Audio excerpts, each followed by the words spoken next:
folks. Welcome back to the Field and Garden Podcast. I'm your host, Lisa Mason Ziegler, and thank you so much for joining me here today. And we have just taken the big leap from 2021 into 2022. And friends, I hope you're going to run with me through this coming year for us to make the most out of it, no matter where we are and what we're facing. The only way it's going to change, right, is if we change the way we look at it, handle it, value it, whatever the situation. If there is one thing I have learned, is that trying to change other people and other people's stuff does not work.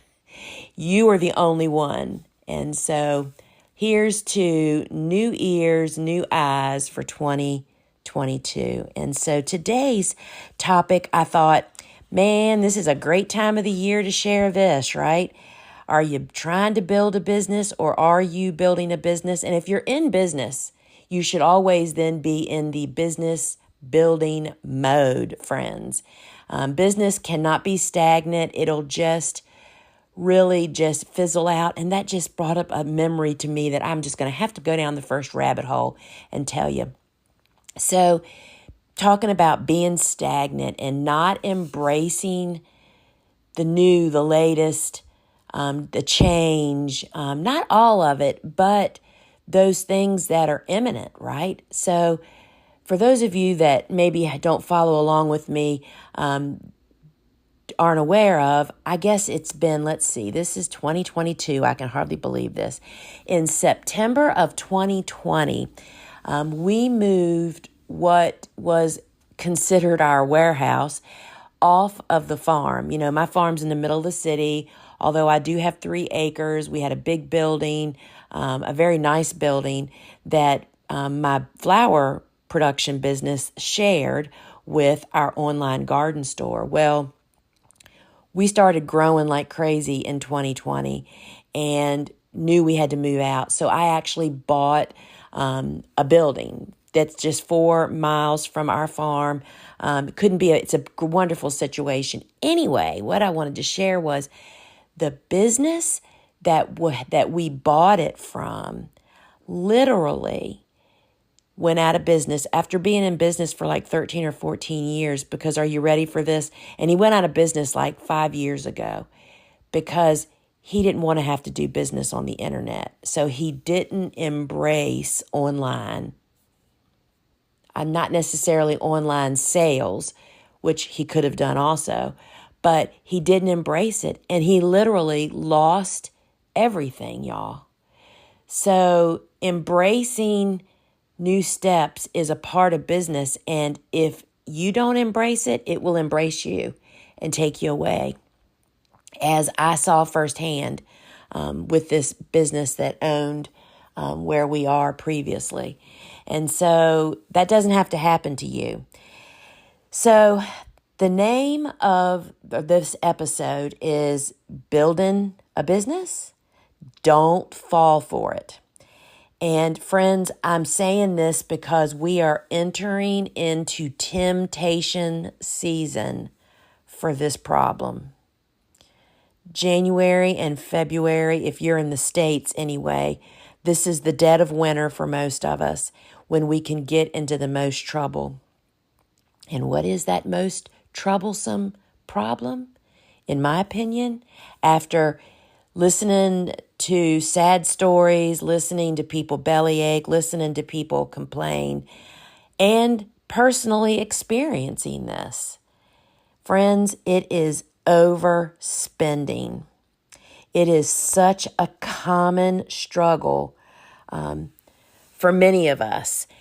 And it's no different in business as it is in your personal life. You know, whether you have a credit card debt problem, or you just subscribe to so many different things that you don't even look at them anymore, whether it's streaming TV or audio books or, food, restaurants, right? For Pete's sakes, friends, how many more storage unit businesses do we need for us to store the stuff we're purchasing that we're not using often enough that we can put it away in a storage unit. That just buffaloes me, right? Well, I'm not going to talk about life lessons. I just want to help you to realize that if you are starting a business or are in business, overspending is such a temptation, and it is the demise of most businesses, right? We buy more seeds and more stuff to plant than we have room for. We buy stuff that we literally have no clue how to grow, much less is it a good cut flower primarily, or, who's going to buy it from us? Is it a marketable flower? And, if you're just a home gardener, go for it. Overspend all you want. Stockpile seeds, tubers, roots, till you have no more room that just never get planted, and you just can't even imagine how much that number is.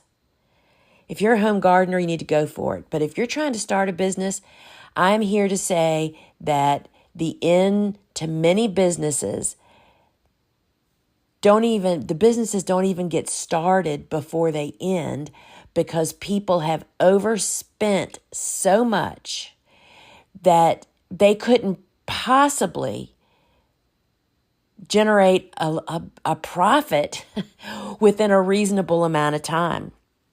So, first off, I want to say that we're just sticking to seed, y'all, because that's kind of what my business is based on, meaning, 95% of everything that I have grown on my cut flower farm for the last 2 and almost a half decades now were annuals, meaning that I bought seed every year. And yes, I do purchase seed. There are a couple of things that I save seed from because there's reasons for me to save seed. But saving seed is not as simple as it is. Really easy to save seed. It's quite another to have them actually germinate the following year and then to actually get the flower you were intended to get with those characteristics. So I am not a seed saver for my production mostly. We buy seeds every year. So this is definitely a challenge that you will face year after year, and it is over buying seeds. And I understand completely. I have so many extra seeds right now, y'all. I mean, and it's so funny, even when it's old, you have a hard time pitching it, right? So there's a lot of problems related to overbuying seeds, but I don't even want to talk about those problems. I want to talk about the bottom line of going into business is to make a profit, right? I mean, that is the whole point of going into business. I can remember years and years ago, soon after Steve and I got married, and, we were both adults. We both owned homes. We had to mash all of our assets together, right? And we worked with a wonderful financial planner who had been highly recommended.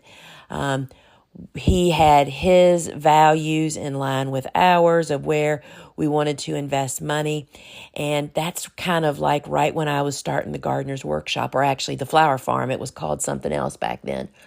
And I can remember saying to him, I just want to grow flowers, and, I don't really want to make money. I'll just reinvest the money. And, I was so naive, y'all. I was so naive when I think back to that time.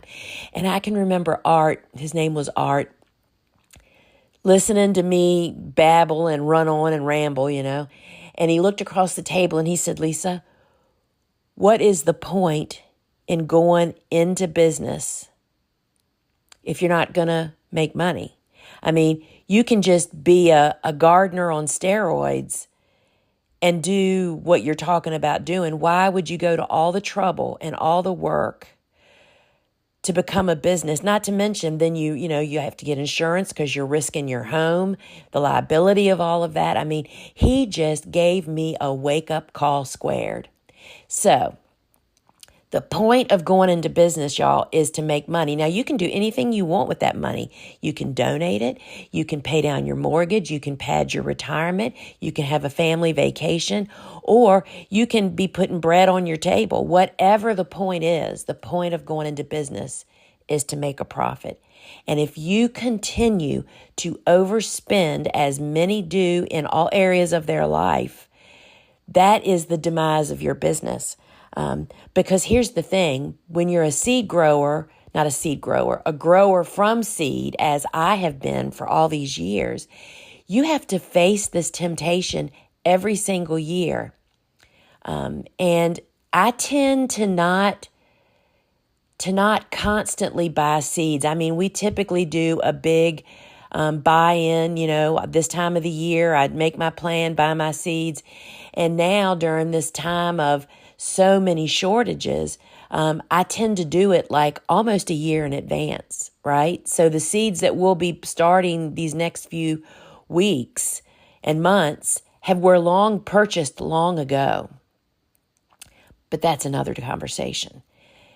But here's what I'm trying to say is, if you're overspending this year and you don't face the temptation and overcome overbuying, you're just going to do it again next year, because yes, the seeds that you overbuy this year, you can use next year or even the year after that or the year after that if you store them properly, for most seeds in general anyway. But if you overspend every year, you might as well roll down the window. And I'm not even going to say throw dollar bills out your window as you drive down the street. Throw out $5 bills, because that's money you'll never recoup if you just continue to stockpile. You have to stop overspending if you want to make a profit. And this also goes, I'll just go down this road right now, is buying equipment that you don't need yet, or you don't even know if you're going to need it ever. And I find that there is so much availability for people to purchase things because of whether they have disposable income, or they have a lot of credit, or they just are impulsive. We buy things way before we even know if that's what's going to suit my business. And guess what? It prevents you from creating a profit. And I tell you another area that I find that really prevents people from making a profit as soon as they possibly can is investing in high-risk crops. So what is a high-risk crop? If you've been following along with me for a long time, you think you probably already know what this is. This is those crops that take a high investment, like bulbs, bulbs and tubers and different types of crops that cost a lot just to buy them in. I'm thinking of lilies and tulips and ranunculus and anemones.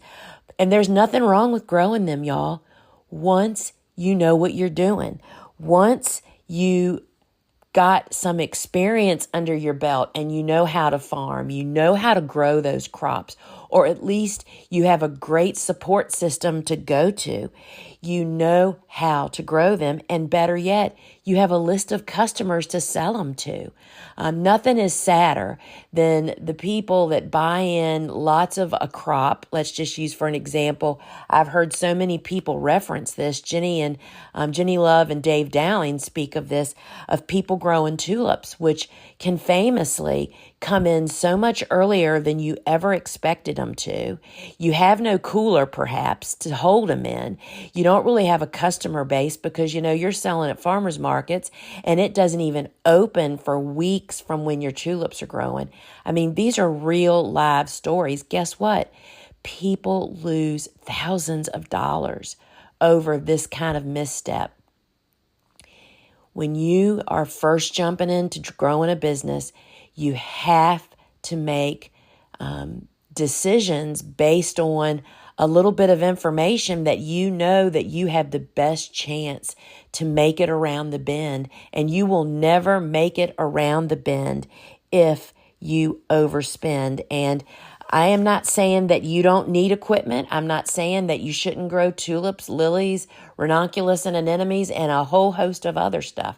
I'm just saying that until you have got a couple of seasons under your belt and you are up and running, you can't imagine how different your decision making is actually going to be. It is just such a challenge to turn a profit based on those basic, simple business expenses that you have to spend, that you really don't have a choice when you take that step into becoming a professional business. Those basic things that you need, like, seeds and irrigation and inputs into your garden, whether it's fertilizer and compost and all those kinds of things, and the very basic of hand tools. And yeah, I may be sounding like, oh my gosh, she's old. She's talking dinosaur age. Friends, I'm here to tell you there are plenty of people out there that are starting their flower farming businesses, that they are doing bare bones investment so that they can turn a profit as quickly as possible, and doing it really well by following these guidelines. You have to, the minute you start selling a flower, once you sell a flower, you're in business. That changes the ball game. You have to have insurance. You have to be licensed. Those are expenses you have to cover. So there are a lot of expenses that are required to be in business as a pro that come out of your bottom line. Because what is a profit? A profit means that you are spending less money than you are making. And the only way you're making money as a flower farmer, typically, is by selling the flowers you grow. And then, of course, there's that little thing of taxes. You have to pay income taxes. And depending on what bracket you're in, that can be anywhere from 25 to 35%. So that means that every dollar you make, let's just say you're in the 30% bracket, or even the 25% bracket, that 25 cents of every dollar you bring in right off the top is not yours. So now all of a sudden you've only made 75 cents. Then you have to deduct every penny you spend. Y'all, it gets deep really fast. And that's why I'm here to tell you that overspending is the place that you have control over. It is so easy to see how people spiral into failure quickly, right? One of the things that I think, and of course, seeing what other people are doing on social media really influences us so much. And I just have to say to you, you do not have to indulge in everything that you see. I just recently shared, I shared a post from my cousin's business. His business name is Glendor Farms. He grows beef and sells it. And this is his livelihood. And I shared it because he put in there a quote by Thomas Edison. And I thought, this is what a lot of people don't realize when they go into business, and they think that spending a lot of money earlier is going to help them avoid this. But here's the bottom line, y'all. Opportunity is missed by most people because it is dressed in overalls and looks like work. It doesn't really matter how much money you have. You still have to do the work and get dirty. I've often thought that hot and dirty is what flower farming is all about, right? And people think that they can outsmart and outdo that part of becoming a flower farmer. But friends, sweat equity is at the root of every successful business. And as it happens in flower farming, there's really no way around it. But most people never even make it that far because because we're gardeners at heart, which is what starts all of us down this road, we never let go of that overindulgence. I mean, how many people are posting on social media right now about, endless buying of plants and seeds and, cute sayings. And I totally understand and agree with all of it. But I'm telling you, folks, when you cross that line to building a business, you have to have some self-control if you're going to do the long haul of this. Starting small and keeping it simple, simple meaning focusing on learning how to farm, getting some customers, setting up your systems, doing it with annuals so your investment is low and your return is high. You have the rest of your business to indulge in all this beautifulness that is taking a lot of people down. Learn how to be a flower farmer before you invest more than you actually have. That is the worst part. It is one thing if you blow through your savings account, but that's bad enough. I mean, that is hard-earned money, right? But it's even worse the number of people that go into debt. I so recommend in our courses that nobody needs to go into debt. You can start with a low investment, start putting some sweat equity into it that really can get you going. Self-control is so hard, y'all. I mean, we all fight it, right? At the dinner table, online, in catalogs, in the store, everywhere. And it's just so very hard. But I think that's an often overlooked step in starting a business is it's like, all right, I'm pulling my big girl pants up. Do we really need to do that? Do I have to have that in order to move forward in business? There will come a time once your business is up and running, you're successful, when those types of decisions, you still make them, but it's at a different level. I mean, I'm able to do things now that I could have never done years ago. So the time will come, but that is, for me, is the reward. And I'll tell you the number one way that helps me to stay away from those temptations is by to stop looking. My sister and I, my sister loves to shop. I am not a shopper. But when I do go shopping, I can be easily indulged in overindulgence. So what that has taught me is that you got to stay out of the forest. If you don't need anything, buying what your season needs, your supplies, your seeds, and then put that part away. That you've got better things to do with your time than to be looking through more and more catalogs. Yes, I know there might be a spectacular flower in one of those, but friends, I am here to tell you, being a flower farmer is not about that one spectacular. It is about producing consistent quality blooms. And as I have proven, it is the simple crops that I built my business on year after year with the same customers buying more and more and more of them. So this is kind of your wake up of to spend more time, to spend your time, buy what you have to buy and be done. Check it off, move on to the next step. And that next step is, of course, learning. And friends, I am just really pleased to share that the Field and Garden podcast is partnering with the Growing for Market magazine. I truly attribute a lion's share of my business success to this publication. Articles on growing in business have literally seeded my way the past 2 decades. And I truly, this is a true life testimony, y'all.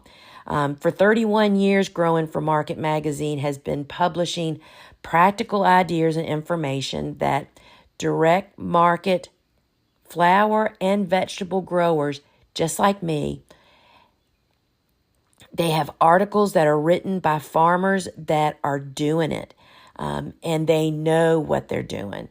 This magazine is still on the same mission as it was when the author of the book, The Flower Farmer, Lynn Basinski, founded it back in 1992. It connects growers with the best ideas from other growers. I mean, Lynn was dead on what she created. There is a dedicated flower content in every magazine. It has a decade's worth of back issues and over 1,600 archived articles from writers like Aaron Benzenkane, Gretel Adams, Pamela and Frank Arnowski, Jonathan and Megan Leese, available on the website. You can search and read all of those. They also put out 10 new issues every year, available on paper, digitally, or on both. You're guaranteed to find something to fine-tune your farm in growing for market. So if you're doing farmers markets, friends, a CSA, a farm stand, a pick your own, florist sales, or even wholesaling, if you're a commercial grower or just want to grow like one, subscribing to Growing for Market gives the nitty-gritty details of growing, marketing, and the business of local farming. And here is a super special offer that I have for you. You can use the coupon code WORKSHOP to get 25% off of any subscription to the original Farmer to Farmer magazine at growingformarket.com. Friends, you don't know how happy I am, and I was actually flattered that Growing for Market reached out to me, that they wanted to partner with us here on my podcast, because I can't even tell you, I have all of the magazines going back. I mean, I have notebooks full of them, but now that you can search the articles online, I can think back and remember a tidbit of some article that I read, and I can search on the website and find it. I just find it to be a totally useful and needed resource. So I highly recommend Growing for Market. Friends, if you're enjoying my podcast, I just hope you share it with a friend. That really helps us so much. And remember, you can visit thegardenersworkshop.com. We are an online garden shop and learning center. We have tons of content over there, friends, both paid and courses and a lot of free how-tos. And our online store only offers those tools, seeds, and supplies that I use. So I've narrowed the field down for you folks. So connect with me each week on Instagram Live, Clubhouse, and Facebook Live. I would love to answer your questions directly there, and you can learn more about that over at thegardenersworkshop.com. Sorry, folks. Friends, I'm looking forward to 2022 with you. Until we meet again, ciao.